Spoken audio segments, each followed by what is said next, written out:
Pretty girl with an ugly smirk, you convince yourself that it's one of my quirks again. Too high, puking shoes. Readalongs, welcome to the HOSAB spoiler-filled vlog. I wanted to get a bit of a weigh in this before I discussed anything with you. So far I do have thoughts, and I'm only 146 pages in, so House of Sky and Breath is the sequel to House of Earth and Blood, where we left off, where Bryce and Hunt were off in the sunset happily ever after. No, joking.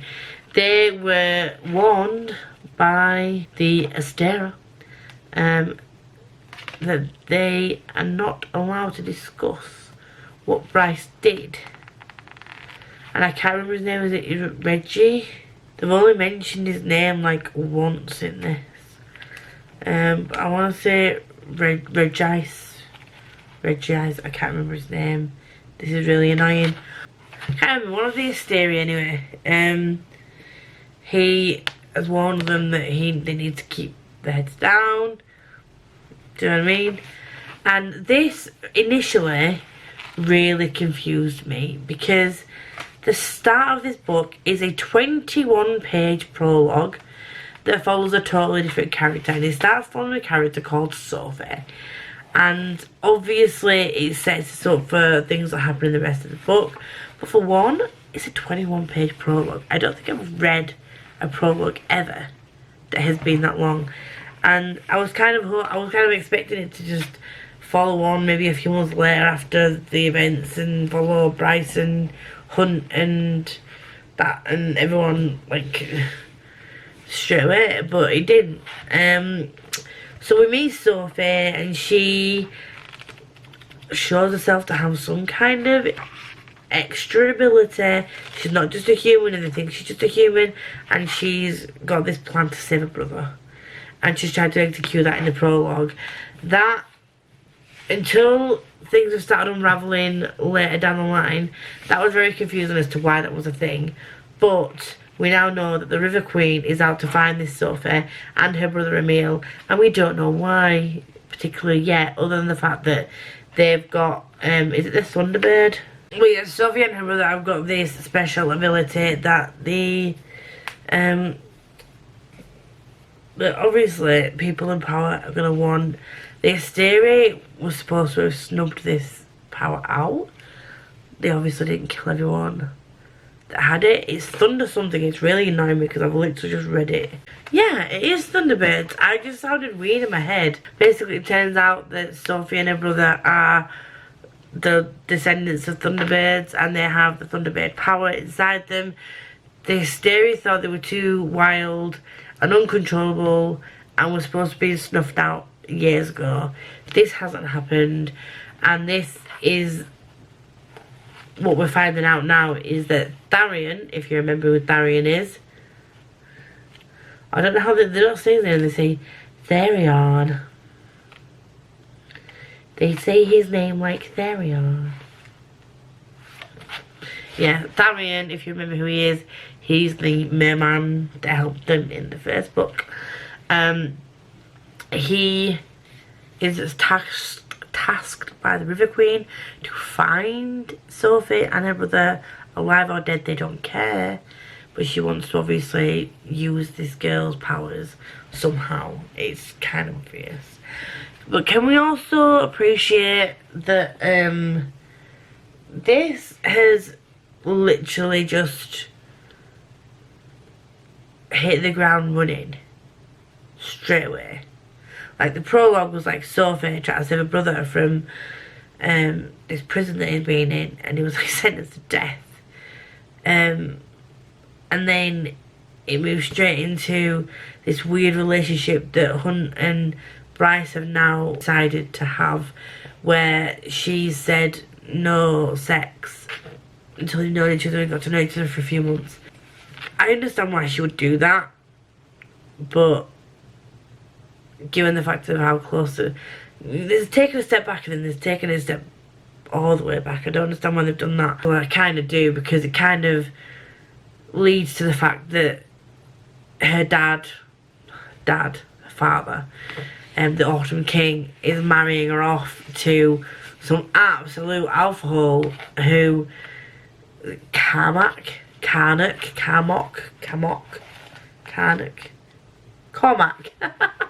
He's marrying off to some fucking alcohol Cormac who believes that he's entitled to her because the Autumn King says so, and females need to do what females are told to do, and you know, she needs to be subservient. I hate the way that they think.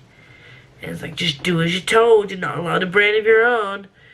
And basically, her so-called father, because she has basically announced that she has these powers, she's announced that she's his daughter, he can now tell her who he wants her to marry, and she has no say in it, apparently. So this Cormac guy interrupts a party to tell her that, like, you're my fiance, I'm an alcohol. I like the word alcohol, I'm going to continue saying it. And obviously this gets Hunt's back up, and when Rune raises it with her father, saying you do realise Hunt and Bryce are together, they've not consummated anything. So I could kind of understand that the non-consummation of the relationship gives her father the right to marry her off, and if they've consummated it, the whole marrying her off storyline probably wouldn't have been able to happen. So I get why Sarah J Maas has done it, but I also don't like that Sarah J Maas has done it. But Rune, on the other hand, page 54 and 55, can we just bounce? I thought I got into it quite quickly into Akamath. I can't remember how many pages into Akamath I got into it, but this is page 54 and 55, guys. He is high, he is drunk, and he is enjoying some fornication. I make myself laugh, I'm sorry, I thought that was funny. He's enjoying some bounty one time with a fawn, and then Cormac comes and crashes a party. What's going on, Cormac, you absolute prick? Hunt is trying to get Bryce to discuss their relationship status, and yeah, I did sort of tear up in the prologue a bit, just when Sophie was trying to save her brother. Maybe it's just because I was already emotional anyway, and that's hit my wrist. But I did also tear up a little bit. I didn't cry, but I teared up when Ethan turned up all bloodied and cut, and Sabine had rejected him basically, and like attacked him. Her and the wolves had attacked him and kicked him out of the group and the den, because he defended Bryce in a report that was being done, and obviously Sabine didn't like it, but we all know Sabine's a bitch. And the fact that when he shifted into his wolf form in the mirror, the fact that he couldn't stay in that wolf form because it hurt him too much, and he was like a wolf without a pack, oh, that got me. Sarah J Maas, that got me. I don't know what to do. My predictions are going to be that, I hate to say it, I think Sarah J Maas is doing the change of a love interest again. And she's maybe not going to end up with Hunt. I don't think she'll end up with Ethan, or Therion, or Therion. Therion. I don't think she'll end up with him. They just like to flirt and, you know, wind each other up. But I think, I'm hoping not. I don't know if Sarah J Maas is going to do an enemies to lovers thing with this Cormac guy, and Hunt's going to end up being left. Or they're going to do a forced marriage thing, which is probably, in my eyes, worse. That'd be worse if they did a forced marriage thing where she felt like she had to do it. That's going to annoy me if that's going to be a thing. But I don't know how else this can progress, because if the beginning is anything to go by, and there are going to be a book per house. There's like 5 houses, isn't there, I think? The 4 houses. Earth and Blood, Sky and Breath, House of Many Wars, and House of Flame and Shadow. So, if there's 4 books and 4 houses and there's 4 books, it means that this story is going to continue. So you can't really have a happily ever after at the end of this either. So, is there going to be more things that get thrown in the way of Hunt and Bryce? Is she going to have to marry this Cormac guy? I don't know. I hope not. We'll see. I'm gonna go read some more and then go to bed. But tis a puzzlement. I might message Becky because she's ahead of me. And I'm gonna let her know what I hope doesn't happen. But I think I can't remember if I said this. I'm gonna get a floppy paperback of the first one and tab it. And then as soon as this comes out in paperback, I'll get a floppy paperback of this one and tab it. Because I don't really want to be tabbing my hardcover editions of a book, because I like to just have these so I can display them, obviously with a dust check on. And I'm also good because I thought this is signed, but it's not signed. I just got the exclusive, not the signed exclusive. But hopefully at some point in the future I can meet Sarah Moss and get her to sign one of my books. But yeah, this is welcome to Crescent City spoiler vlog for House of Sky and Breath. If I didn't already mention that, that's what this is. If you've watched this far and you don't know this is a spoiler vlog, I'm sorry. I don't know what I'm doing. I'm tired. I'm gonna go to bed. Thank you for joining me on my journey. I will speak to you all on tomorrow. All my friends, day 2. Is it day 2 of reading Crescent City 2? House of Sky and Breath. I am loving this so far. So, we've now found out that the reason that Cormac, knobhead Cormac, I still don't like him. I really still don't like him. The reason why he wants to marry Bryce is because he wanted to get close to her and her brother, because they can mind speak, if you remember, mind speak. And he wanted to use that because he's part of the rebels. That the woman that we met in the beginning, Sophie, he's linked to her. He was in love with her and he's part of the rebels. That now once again puts Hunt in a position that he doesn't want to be in. Can we not keep doing this to this poor guy? He was part of the rebels that got his wings cut the first time and got him bound into servitude of the archangels because he took part in the rebellion. He then, you know, that went away. That was like hundreds of years ago. And then the whole thing with Bryce happened. And then, you know, doors of hell opening and nearly losing the person that he'd come to really care about, and all that bullshit happened. And then that died down. We find that Miss Danica, not only did she keep... I'm starting to think Danica wasn't really the best friend that you'd want in your life, because two really important parts of her life she kept secret from Bryce. Obviously everything that happened in book 1 was kept from her.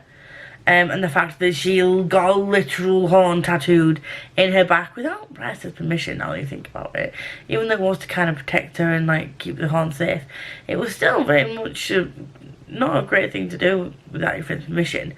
She is now exactly like she was part of these rebels, and she was giving them like some kind of safe haven to stay if shit went down with them. Given like a safe house type situation. So she was getting involved with rebels, which she shouldn't have been doing, especially as a Veneer in her position. Like if they get caught, them and their families can literally get killed. I don't understand. I do understand, because you know it's not Emil's fault that he's a Thunderbird. It's not Sophie's fault that they've got these powers that the Asteri don't like. And effectively, if the Asteri disappeared, then you know, everything will become Ghidorah. But you can't do that in book 2, can you? Because, you know, there's 2 more books to go after this, essentially, possibly. maybe. So there's that I need to process. I have literally laughed out loud at parts of this. When Hunt and Bryce are having their bound to go on friendly time, and and Ethan overhears it, and the comments Ethan makes just makes me chuckle.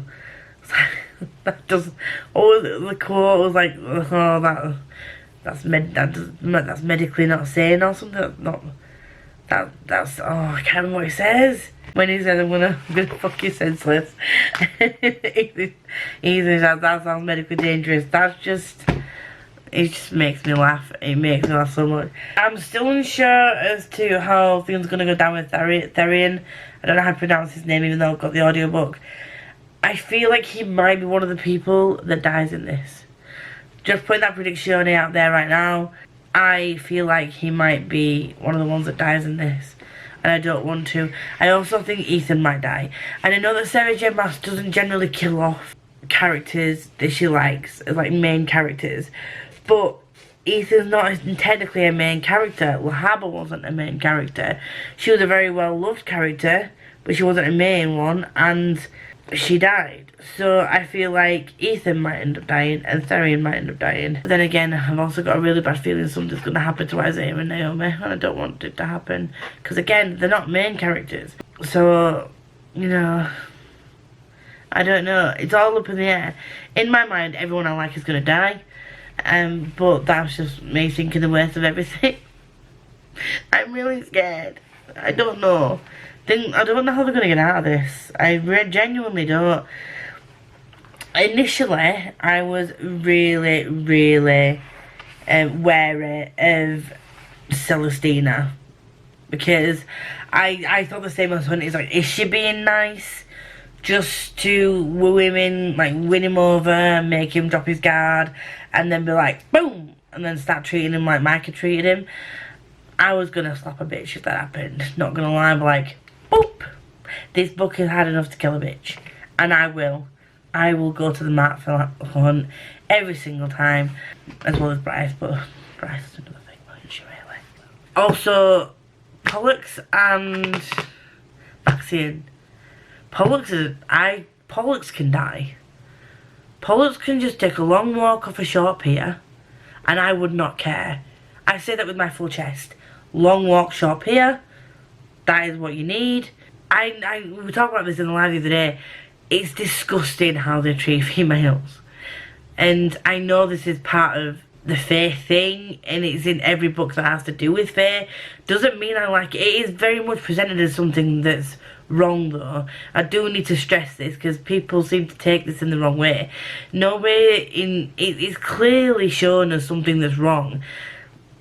Also by the fact that it's literally shown by the fact that Baxian tried to beat Pollux up for trying to make a Fae girl sleep with him without her consent. Do you know what I mean? It's literally shown as a bad thing, but it still doesn't help. And it still doesn't change the fact that you've got males in this that are genuine alcohols that just think that... It's like when they mean yes when they say no. Well, no, they don't. No means no, people. Oh my god. Oh, yeah. So, I think Baxian genuinely, I'm hoping Baxian genuinely wants to be a good guy and was only following orders of Sandrine because of the fact that if she didn't, they would get the Micah treatment, or just as bad as the boys got off Micah, do you know what I mean? But, we'll see. I don't know if they're doing like good guy, bad guy routine to try and like win the guys over. It's very much, I think I've read too many political fantasies. There's a lot of like political manoeuvring and things in this as well. It's, you know, like the Autumn King and, you know, political marriages and stuff like that. There's a lot of that kind of going on, and, you know, social hierarchy, and it is sometimes quite difficult to keep track of. Hence the reason why I want to tab this, and I want to go back and tab and annotate book 1, because even though I've followed along with it physically, sometimes it really is hard when they're just mentioning different people, and sometimes they're just mentioning different people in passing. You don't always fully focus on a specific type of person. It just mentions certain ranks and things. It's hard to keep track of who is what and what is higher than others. Obviously, we know the Asteria are like above everyone else, but then you've got things that shoot off here, there, and everywhere, and then we don't know where does the Prince of Hell, is he the Prince of Hell? Where does he lie in all this in the hierarchy? Just because, you know, he's a demon of hell doesn't mean that he's like lowest on the hierarchy. He's still quite powerful. Do you know what I mean? So where does he sit in all of this? He doesn't have the authority of the Asteria, but, you know, he's dangerous. It's all just a lot to take in. I'm still really enjoying it. I wasn't like, oh yeah, I'm almost 260 pages in. It's an 800 page book, so that's just over a quarter of the way. Normally that'd be about halfway through a book that I'm reading, if not almost near the end of some books. Oh, what is my life? Go and carry on reading and then go to bed, and I'll update you on the morrow. Hello friends, I nearly knocked you over again. I need a new stand. This precariously balanced thing is not great. So, my dudes, I'm on chapter 42 now, and shit has gone down, things have happened, things that occurred, and so we've found out that Danica, where did we leave off? We left off at chapter 27, didn't we? So, we have read quite a bit since chapter 27, or the 26. So obviously, the major thing that happened is, well, there's a couple of things, and then we found out Ethan has a thing for Bryce, and always has had a thing for Bryce, but I was surprised about that. I definitely wasn't when that came to light. I don't know, it kind of like blatantly obvious, but like, so I wasn't surprised. We found out a bit more about, I think it's called Tharian, I don't know how to pronounce it, but we found out more about him, and he clearly isn't happy serving the River Queen. And to be honest, would you? And being a Rebecca, she punished him by making him pick up litter. Was it litter? Because he asked his betrothed, her daughter, to go to the surface and have a double date with someone. And he was trying to do something nice to appease her, because he doesn't really want anything to do with her, clearly. And it's just weird. That whole thing is weird. But there was another bounce Kawawa scene this time, another one with Bryce and Hunt. It was spicy gym scene, wasn't it? They had a very good time in the gym, didn't they? But now they're mated. They've agreed to be mates. And I love that. I love the development of that. I think it doesn't seem forced. And I think the reason it doesn't seem forced is because I know people still haven't forgiven Hunt for how he acted in the first book. And I fully appreciate where you're coming from. But just think of what he's been through, okay? You're allowed your opinion, as I say. Fill in the blanks. But I think that their banter, their friendship is kind of like, it's so lovely to see. It's not, they're not solely just after each other for the body. Like, they have a proper nice back and forth banter. I've literally laughed out loud at some of the things that they say to each other, the way they act towards each other. They've just got a comfort around each other that's just kind of like, you know, they're friends as well as lovers, which is the ideal relationship, really, isn't it? It's what you're supposed to be. And yes, they are both clearly lustful for each other. I just want to rip each other's clothes off all the time, but they do have a good bond outside of that as well. And the whole thing where they said I love you was just, it was a pretty strange time to say it, but you can kind of understand how someone could get caught up in the moment and say it at that particular time. But yeah, I'm loving it. Sabine is still an absolute witch. And I still don't understand what her problem is with Bryce. And it really is annoying me now that all these new characters we're meeting, and some of the old ones, are still referring to Bryce as a half-breed whore. It is bugging me so bad. Because she saved the city. What else does that girl have to do to make people respect her? You shouldn't have to do anything to get people to respect you and not call you a whore. She saved everybody from hell demons. Like, from demons. Like, what else does a girl have to do to prove that she's worthy of being deemed, like, on a level with people? And in my eyes, she's above everyone else. And then she just went back to her normal life, obviously because of the storytelling of it. They needed to lay low. But I think getting involved with the rebellion, I can understand their reasons for doing it, but I think it's a really bad idea. Because I feel like they're gonna get caught out, someone's gonna get hurt that I care about, that I've grown to care about in this book.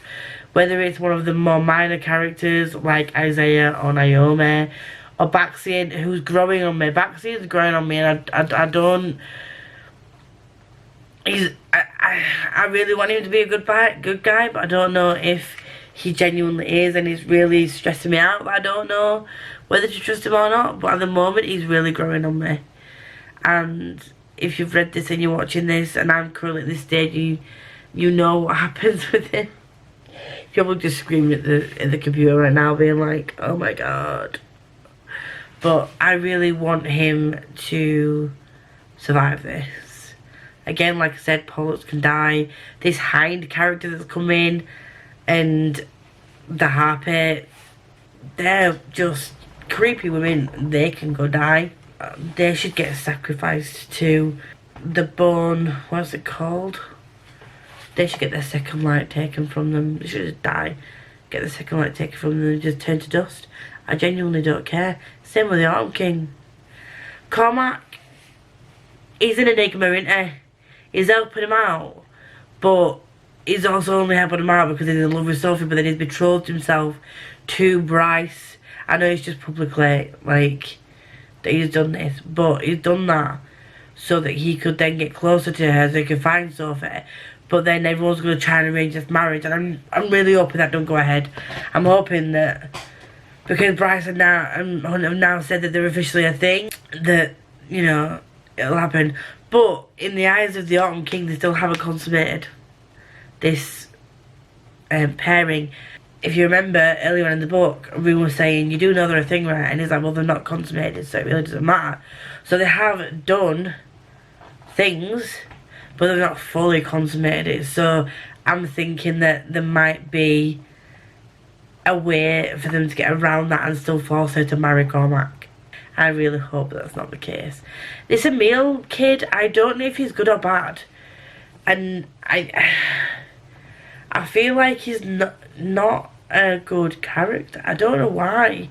I mean, I know he's a Thunderbird, but it seems to me that wherever he goes, like, people are being killed. So is it him that's killing them? Or is it someone that's following that's killing them to get to him? And is Emil going to turn out to be this big bad? We're going to get rid of one big bad and get another. The way they talk about him, it seems like the Thunderbirds could be quite powerful beings. And to say that the Asteria wanted to get rid of him because they were that scared of him, it leads me to believe that these Thunderbirds could kill an Asteria, which, you know, they've said many a time that one Asteria could just, like, wipe people out, do you know what I mean? You know, the people wouldn't be able to stand against him, but these Thunderbirds can. So is it going to be a big showdown between the Asteria and Emil, this Thunderbird character? And is Sophie still alive? The lovely woman we met in the prologue, the 20-page prologue that made me care for this Sophie character, where is she? Where are you? I'm so sorry. Where are you? Because I need to know. But also, can we talk about Rune and this Day character? Who is she? Who is she? Is she the queen that he's betrothed to? Or is he Sophie? Is he? Is she the queen that he's betrothed to? Or is she Sophie? Is part of her Thunderbird power the fact that she can mind speak to Rune and she has that power, you know, that connection with him? It can't be Sophie though, because it's a different, someone with a different code name. Ignore that bit. I don't know. But I'm feeling like maybe it might be the person that he feels like doesn't want anything to do with him. So this person he's betrothed to, the queen, the witch, she's not had anything to do with him since everything went down in book 1. So, and since they were sort of like paired, and she's made it quite obvious she doesn't want anything to do with him. But is she secretly helping the rebels? And is she this person he's got this connection with? I don't currently have any theories about who else it could possibly be. I'm guessing it can't be any of the bad guys like Harpy or Hind. I don't know who else it could be. I'm thinking of any of the females that might have popped up. Obviously it can't be Juniper or Fury because they're a pairing as well. So I'm stumped. I really am. The only person I could think of is this witch person. It is the queen. So we shall see. I'm going to head off to bed and read some more chapters, and I will update you when I've got something to update you on. Depending on how I feel about this tomorrow, I really don't want to put it down and take something else to my parents' house, but I might have to. So we'll just have to see, because this is a hefty move of her, mother of her. But yeah, I'm excited to see what the rest of this holds. I don't think I'm ready. I think I'm ready to cry. Let's go. Hi friends, I've read more of HOSAB and things etiquette, and so I'm now on chapter 40 something, 47, 48. I think I've only read one more chapter since last time we spoke, but 'twas a chapter or two, I can't remember. They nearly got caught. I mean, right, okay, so I initially thought that, hear me out, I know you're going to think I'm batshit crazy. I thought maybe, based on this connection that Rune's got with Day, and she was saying that she was with someone who she hated and he was rough with her, and she kind of gives off this icy sort of demeanour. For a second, I'm still thinking it might be the Queen. But then again, they're betrothed, so would she be sleeping with someone else? I'm now confused as to who this person might be. I did initially then think maybe it's Hind, and that this is just a facade that she's putting on, and then she's actually really helping the rebels. So I'm really confused as to who this person is now, because if the Queen's betrothed to Rune, she wouldn't be sleeping with someone else. So that's, but she's with someone she hates. So I don't know. Is it Celestina? Is it Celestina? I don't know. She's giving me vibes that she doesn't really like what the Asteria are doing. She's now been paired with Ephraim, who she says that she's friends with. Whenever they talk about it being intimate, she's very much like, yeah, I don't know. So I'm thinking maybe it might be Celestina, but then the bounty wow with Hunt and Bryce, they're actually fully mated. Like, not just mated, like fair mated. Like, he's gonna go berserk to protect her mated. They've connected, the sense of intermingled. It's all very fate-esque, but he's an angel. Like, how has this happened? It's very confusing. I will read more and I will update you. I don't know why Hind hasn't dubbed him in yet. That's very confusing. It's all just very confusing right now. I thought I had things figured out, but now that I know that this Day person has a partner who she hates, it can't be the Queen, but Rue's betrothed to the Queen. Fuck my days. So confusing. Okay, I have forgot to update you for literally like 13 chapters. Holy fucking shirt balls. I mean, chapter 59. Chapter 59. And then the start of chapter 60. Can we just... I mean... I need to come to terms with this. So a lot's happened. Emil, who we thought was a Thunderbird, is not a Thunderbird. Ethan nearly got... just... like... oh my god, there was a part where his throat got ripped out by the demon, and I was like, no, you are not going to kill Ethan off, because Ethan cannot die. Ethan cannot die. And then he didn't die. And then the Red Witch just healed him, and I was like, yes. I still don't know who Day is, but I am bouncing all over the place here. Shall we just go back to Bryce hiding from Hunt and everyone, bar Fury and her parents, that she was freeing Emil and getting him to safety. She didn't even tell her mate. I mean, why? Why would you not tell me?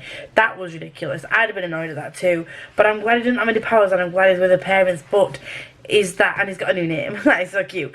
But is that going to be, does he genuinely not have any powers?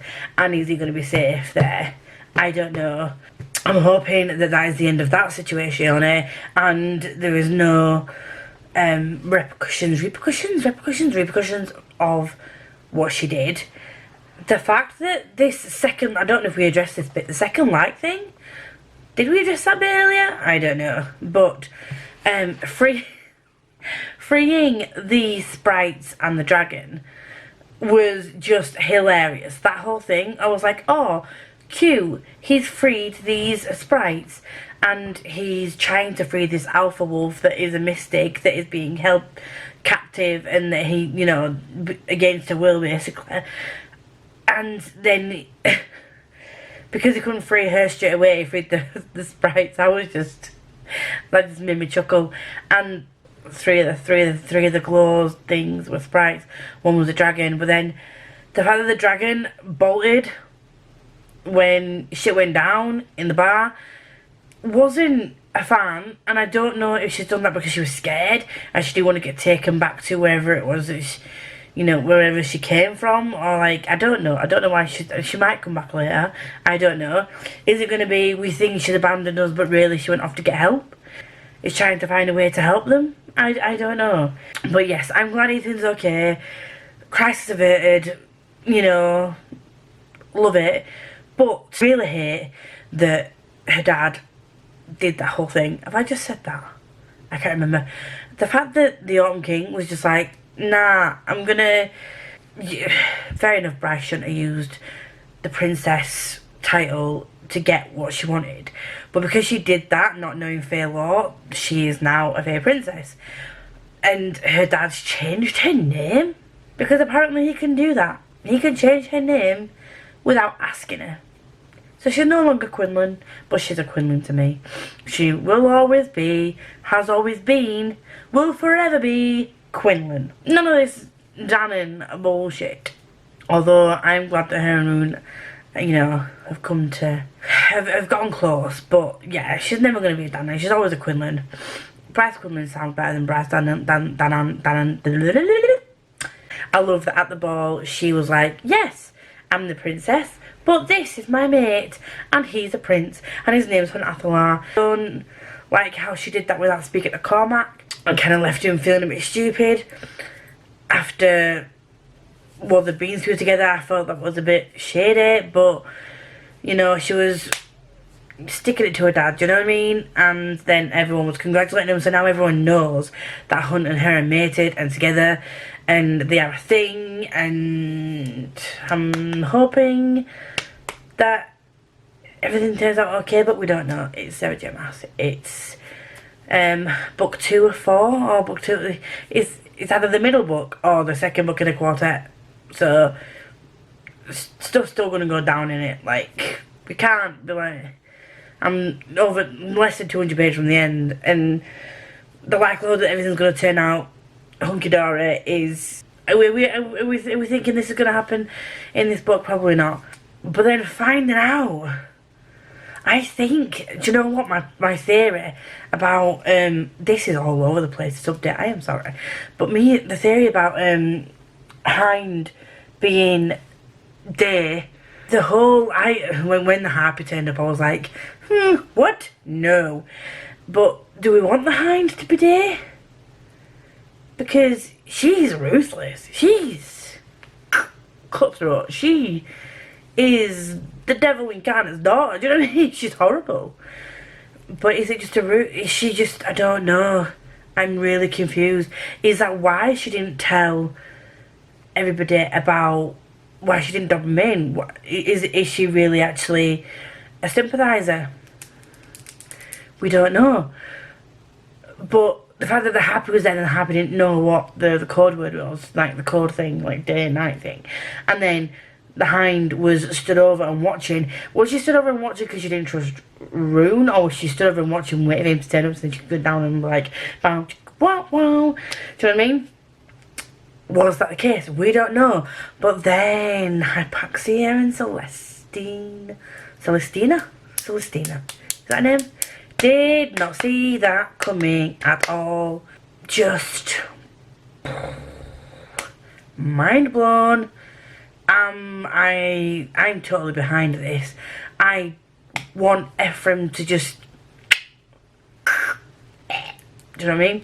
And Hypaxia and Celestina to just live their true selves, be their true selves, and live their lives as they see fit, as a couple, together, forever, ain't never to part. Did you remember doing that at school?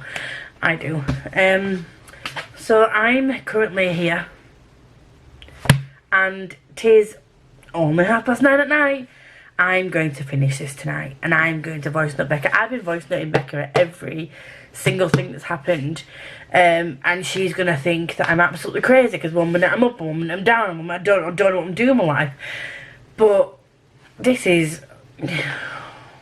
all I can say to you is, wow, what the fuck.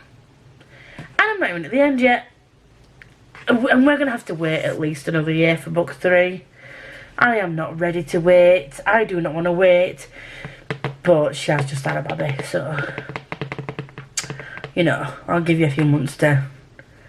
spend some time with your baby and then...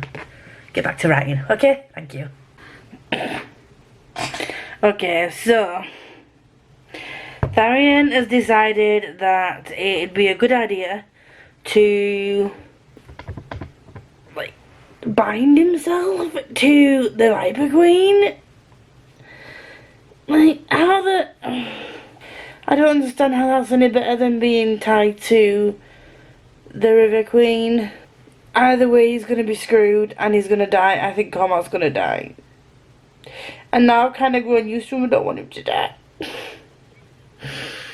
I don't want him to die. I don't want Tharian to die. But I feel like if it comes down to it, this heist that they're pulling on the Eternal City and the Archives, that if shit goes down and push comes to shove, Tharian and Cormac, will sacrifice themselves for to save the others. I feel like I don't know how I feel about that. I don't know. It's coming to a point where I want to carry on, but I don't want to carry on. This is what happened to Spellslinger, Crownbreaker, the last book. I didn't want to carry on, so I put it down, but I don't want to put this down because I've already put it down and I don't know what to do. I'm scared.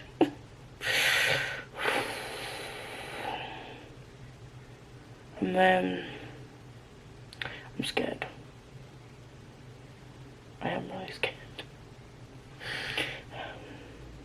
I have 56 minutes of the audio left and it's 11 o'clock. I am going to finish this today and I don't think I'm ready. I'll come back in a minute. To you it'll be like a second, to me it'll be 56 minutes. I finished House of Sky and Breaths I don't know what I'm supposed to do with my life right now. Celestina, who I thought had their backs, did not have their backs. And I was right about the Hind. But it didn't turn out the way I wanted it to. Obviously, we all know about the video that Becca and the Books put up last week about, you know, question mark, are SGM's books linked? This solidifies the fact that at least ACOTAR and this is linked, because that revelation at the end literally had my life. Does this mean that the next book in the ACOTAR series is going to link Bryce in? And where? What kind of timeline? Has Bryce actually gone into the future? And are Bryce and Hunt and are these guys from the past, or are they from? I'm confused. Like, has Bryce like travelled forward, or has she just travelled to another place where the language that they speak has not been used for 15,000 years? Because they were taken in 17,003. Midgard was taken over. Do you know what I mean? Like, so they carried this language with them, and then back in Rhysand's world, and like, you know, the Night Call Valaris, their language progressed differently, and they no longer speak the same language as these fae. So many questions. I'm guessing that's it, because of the whole taking them away, luring them away to this land. But I wouldn't. Does this mean that the next book is going to be linked, or is how is she gonna continue this? One thing I don't like that she did was re-tattooing Hunt. I didn't like that. I didn't like. I'm glad that in a way I'm glad. I'm not glad, but Rune and Hunt being captured, I still don't know if Hind is on their team, or if this whole thing about Hind being on their team, not being on their team, was a law. She didn't do anything, but did she just not do anything because she's going to make a plan to save them further down the line? I still don't know if I could trust Hind. But I knew that either Tharian, however you want to say his name, and or Cormac would die. I didn't cry. I didn't cry at the end of this. I'm surprised. I was more just shocked. Continuously shocked. I wasn't shocked about Cormac dying. I was glad Tharian got away, but he's now bound himself to the Viper Queen, so he's not really free. He's just tethered to the Viper Queen now, and he's gonna get himself deaded anyway, ain't it? Because she's gonna put him in the fighting pits. Like, it's a given. It's whether he was blown up with Cormac or whether he gets killed in the fighting pits, he's gonna get killed or maimed, and he's enslaved himself to the Viper Queen. So he's not gonna be the same guy in the next book when we come back to him. He's gonna be even more broken than he already is. So I don't know what to do with that information, people. Ethan calling the boys his pack. Oh my god, my heart skipped then when he did that one.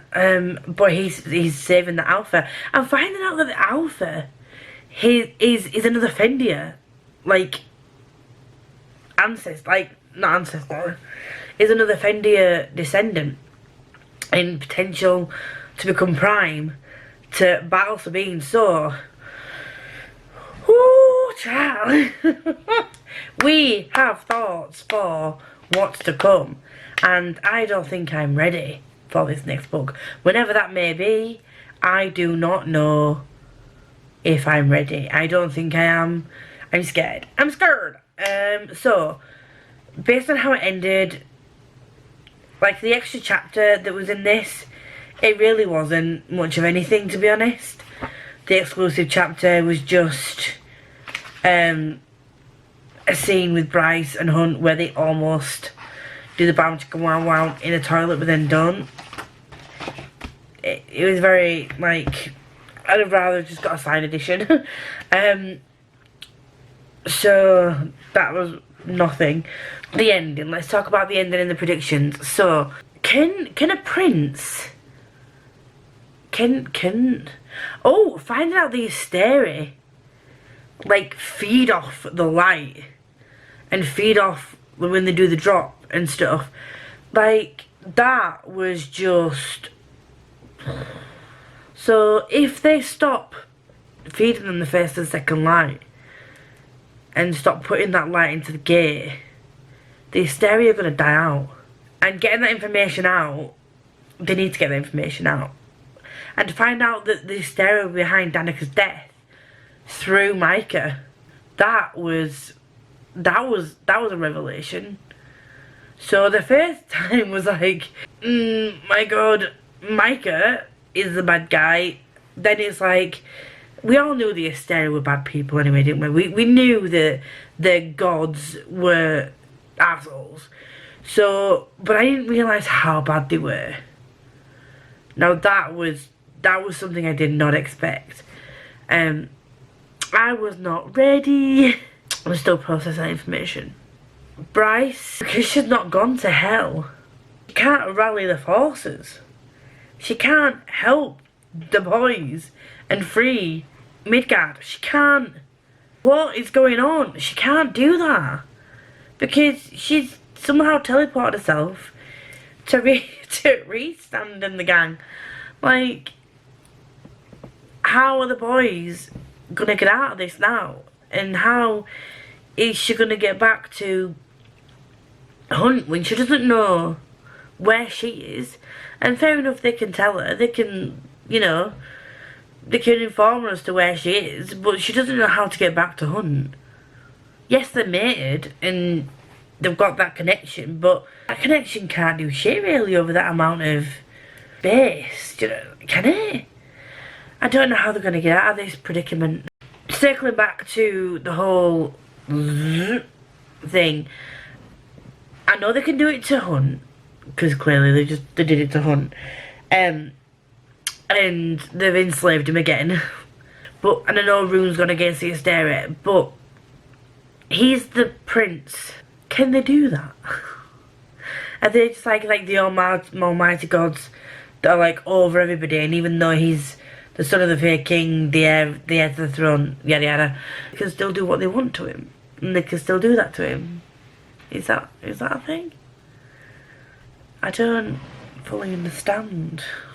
It is a puzzlement, because we only saw we only saw Hunt getting it done again.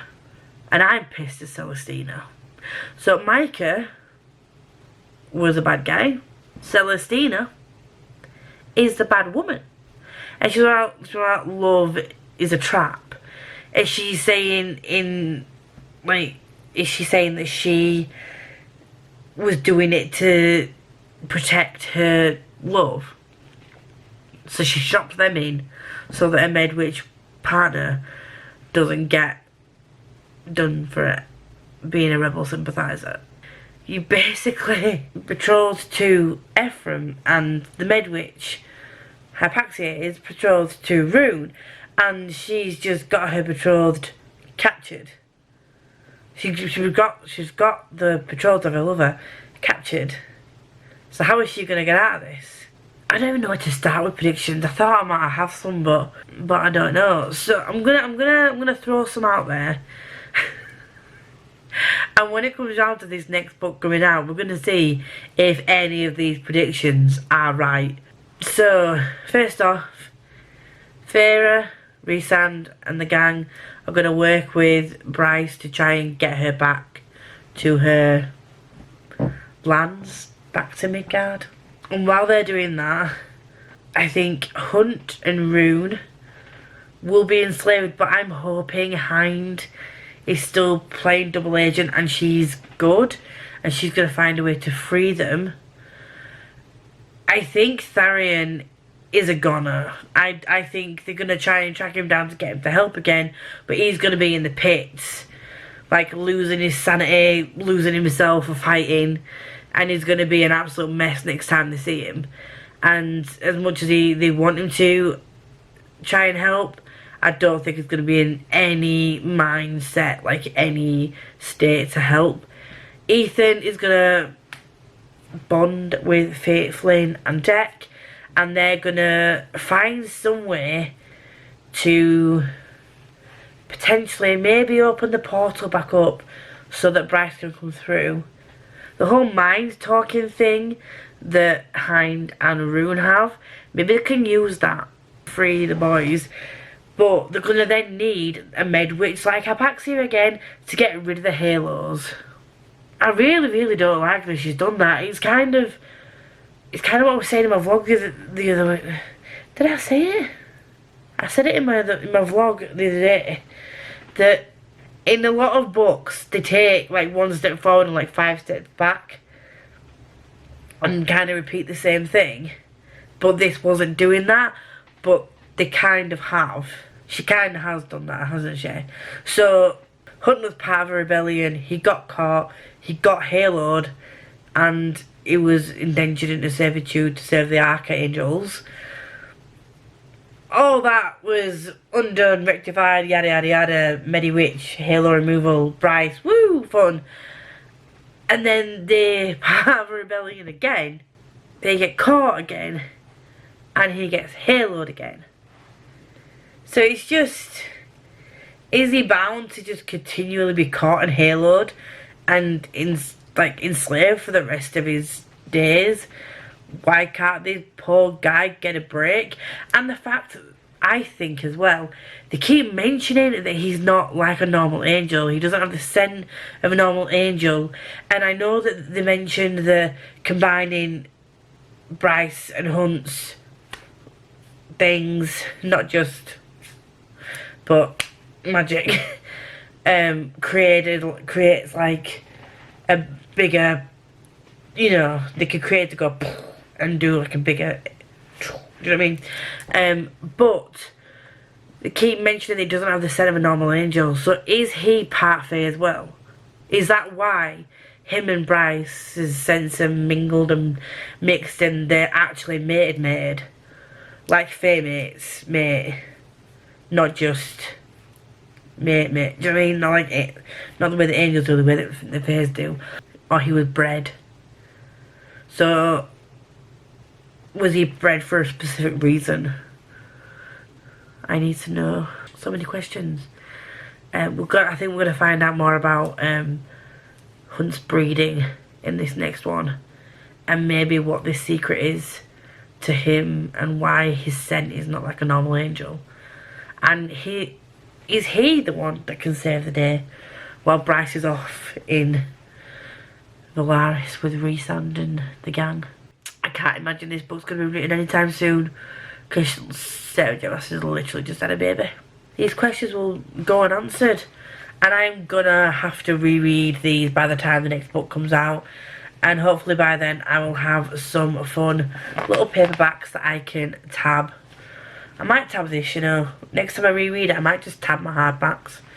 And annotate my hardbacks. Although, I don't know. I might not actually. I'm going to lie. Because I think I might write in my books. I know people don't like that. But if it's just going to be, you know, a cheap paperback, I could just tab that. Do you know what I mean? And annotate that, and I don't mind writing in that. I don't really want to be writing in my hardbacks, especially my Crescent City, House of Earth and Blood, because that is hard to come by. The hardcovers of that. So, yes, that is me done.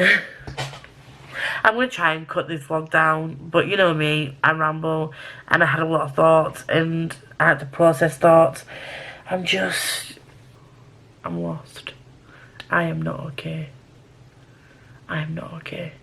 But thank you very much for joining me on this journey. I will come back and revisit these predictions when I do another spoiler-filled vlog. Please let me know down below other books you would like me to do spoiler-filled vlogs of, and I will arrange for that to happen, hopefully. See you soon. Bye.